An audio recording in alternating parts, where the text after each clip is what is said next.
This is Madame Krasnooki from Медіацентру Ukraine. I'm welcoming all the journalists who are joining us in order to highlight the truth about the war in Ukraine. Today, we will communicate with Eliza Dzwonkiewicz, the Consul General of the Republic of Poland in Lviv. You're welcome, Eliza. The Polish people have shown themselves to be great friends of Ukraine in this critical situation. What is your impression? What has changed in the relationship between the countries? What changed in the relationship between the countries on the 24th of February? Dear ladies and gentlemen, good morning. Yes, I would like to say that it was absolutely normal that we needed to help Ukraine. We have a great experience of helping it for almost 30 years. We have had partnership relationship with Ukraine. Every city, every small town has partners in Ukraine, and cooperation between these partners is very efficient. That's why it was probably easier for us and then for other countries to start helping Ukraine on the very first days of the war. To be more specific, on the 24th of February. And it's also important that official entities, the president, the government of Poland, and all the institutions and the whole society are also providing support. You know, I didn't even think that such a challenge and such a need would unite us that much.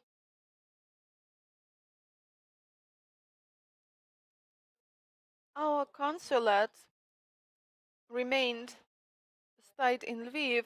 Other consulates from the places which were more dangerous needed to be evacuated. That's why our consulate, which had been the largest in Ukraine, has decided to stay in Lviv, and we undertook a number of tasks and assignments which had to be performed by other consulates from other regions of Ukraine. Starting with the very first days of the war, we started coordinating assistance provided by the official authorities of our state to the Ukrainian authorities. But it was not the only way possible. Individuals, businesses gave calls to us, different organizations, different entities gave us calls, and everybody was very much willing to help. That's why we arranged and coordinated all this assistance. Starting with the very first days of the war, we arranged convoys. There were 11 convoys for oncological children. We cooperate with the hospital located in Nistarska Street, and children from all over Ukraine kept coming to this hospital. Also, we arranged transportation of the people to Poland for this border crossing to be a simple issue for the children whom I have mentioned, for this border crossing process to be safe for them.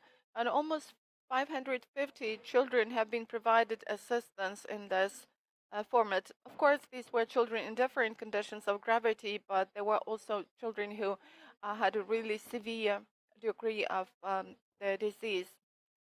Now they are staying in different hospitals in Poland, and they are staying in good conditions. And we think that that was the need that uh, had to be met urgently, because that was the count of minutes. Every minute was important.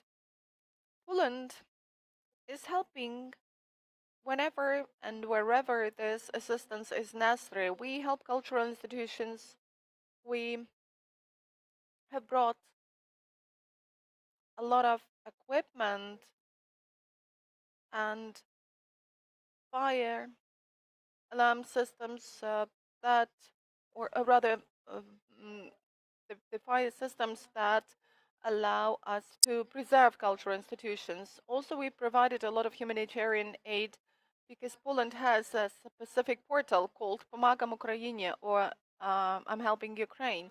And this portal consists of two uh, parts. The one is dedicated to those who are in need of help, and the other one is dedicated to those who can provide this assistance. But also, you can arrange humanitarian convoys via this portal, and you have clear instructions as to how you can use the simplified border crossing procedures. There is also a special law about helping Ukrainians staying in Poland, and almost every institution, starting with banks and up to kindergartens, has the Ukrainian version of information which is necessary for Ukrainian citizens staying in Poland now. I cannot even tell you about everything because that's really too much. That's really so much. And that is great. That is incredible that both official institutions and ordinary citizens do feel that they need to provide help to Ukraine, and we would like to be solidary with Ukraine. We are really grateful to you. We will never forget the help you have provided as the state and your individuals have provided on individual levels. We really feel the support, and definitely Ukrainians will always remember this. But what about your personal work in the conditions of the war? What do you feel? Well, we all know that war brings a lot of evil, a lot of suffering. A lot of people have perished. There are a lot of casualties. But now in Lviv, we feel rather safe. I didn't have any doubt that I need to keep working. I need to stay here and go on. So far, I'm not scared, though there have been some unpleasant situations in Lviv we all know of. The first one was attack on Yavoriv, and a lot of people perished there. But every situation makes us stronger, and it shows us that we just need to be ready here to keep on providing assistance. Thank you. We have a question from the audience. Andriy Shevchenko, Mediacentrу Ukraine. Poland is doing much more for Ukraine than a lot of other countries. That is real leadership. You have simplified procedures at the border crossing points. You help us with military weapons, military equipment. Poland has also created conditions in the territory of Poland to host millions of Ukrainians leaving their state. Poland has become a real attorney, a real lawyer for Ukraine in the EU, and Polish diplomats stay in Ukraine, keep working. And when diplomats from other countries ask you, why does Poland need this? Why is Poland so much concerned about that? What explanations do you give to them? Why is Poland so much concerned about the situation with Ukraine, and why is Poland doing so much? Well, to tell the truth, not a lot of people ask questions like this. But why? I would say that that's because we have our own experience of the war. We do remember all this, and we are convinced that quite often the countries that are under attack are left isolated, are left on their own. We wouldn't like Ukraine to stay on its own, but also we are convinced that Ukraine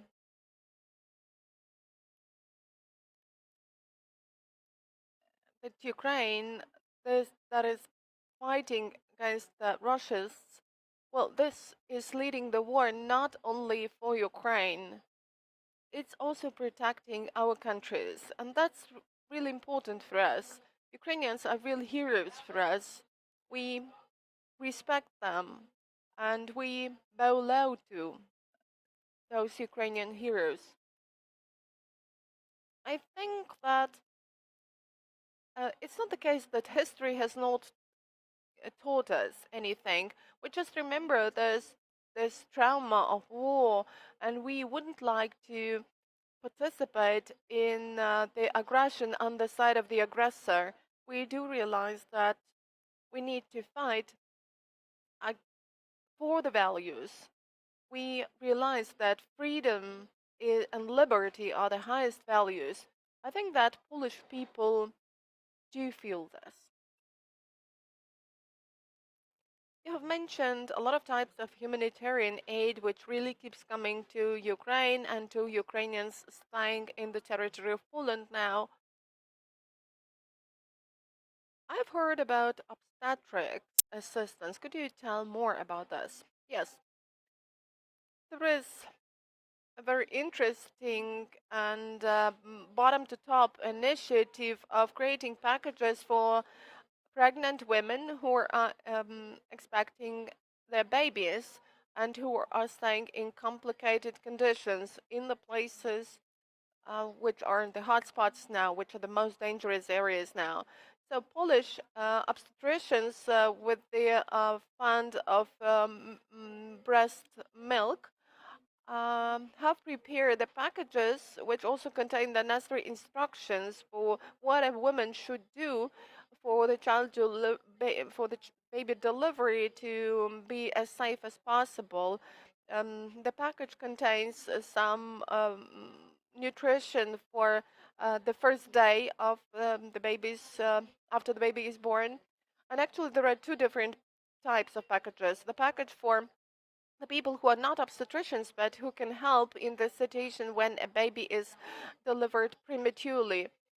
And also, there is another type of packages, unprofessional packages with no drugs but with all the things necessary in such conditions. And I think that this is a very good initiative, and probably women who are expecting their babies will be very grateful for these packages because they are really concerned about the situation. And if they have this package with them, probably they will feel safe.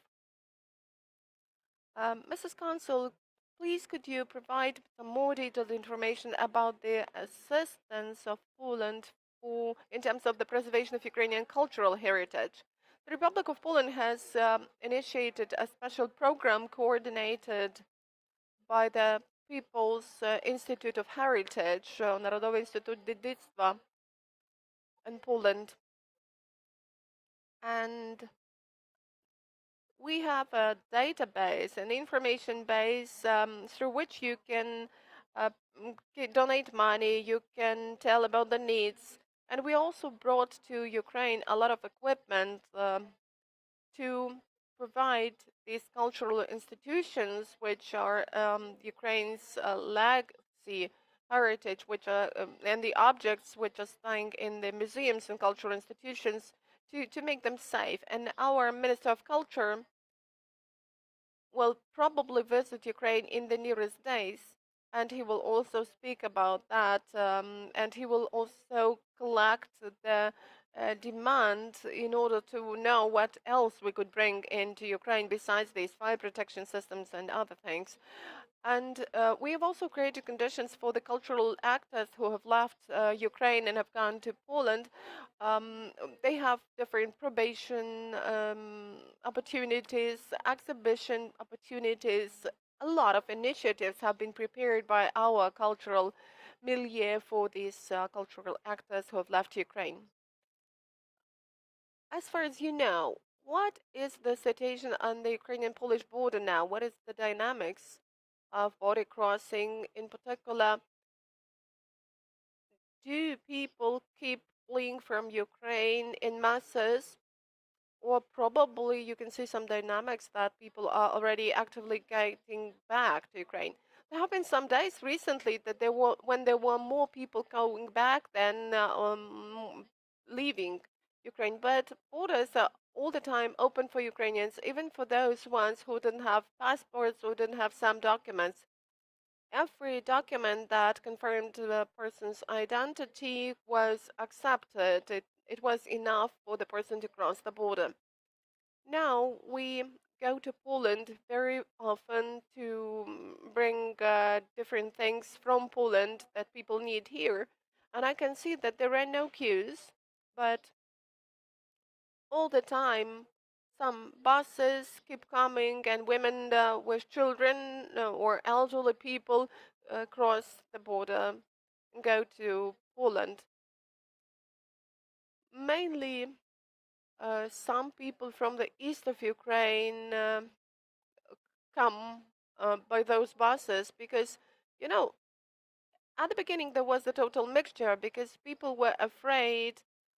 They were concerned about the fate of their relatives, and even people from Lviv, from Ivano-Frankivsk, from Western Ukraine tended to leave. But now, normally, the people who can no longer be staying in Ukraine, who are looking for some assistance, are leaving Ukraine. I would like to express our sincere gratitude to you, both for your personal work, because you are really doing a lot for Ukraine in this critical point of time. And on behalf of the whole Ukrainian nation, I would like to express the whole Ukrainian people, the whole Polish state, for the incredible support in all the front lines that keeps coming to Ukrainians from you. Thanks a lot. This has been Eliza Dzwonkiewicz, Consul General of the Republic of Poland in Lviv. I'm also grateful to you. And you know, Easter is coming, so I would like to wish all Ukrainians to have a great hope and trust, faith in the fact that Ukraine will win and God will help with you with this, and Polish people will also try to help you with this. Thank you. Thanks a lot.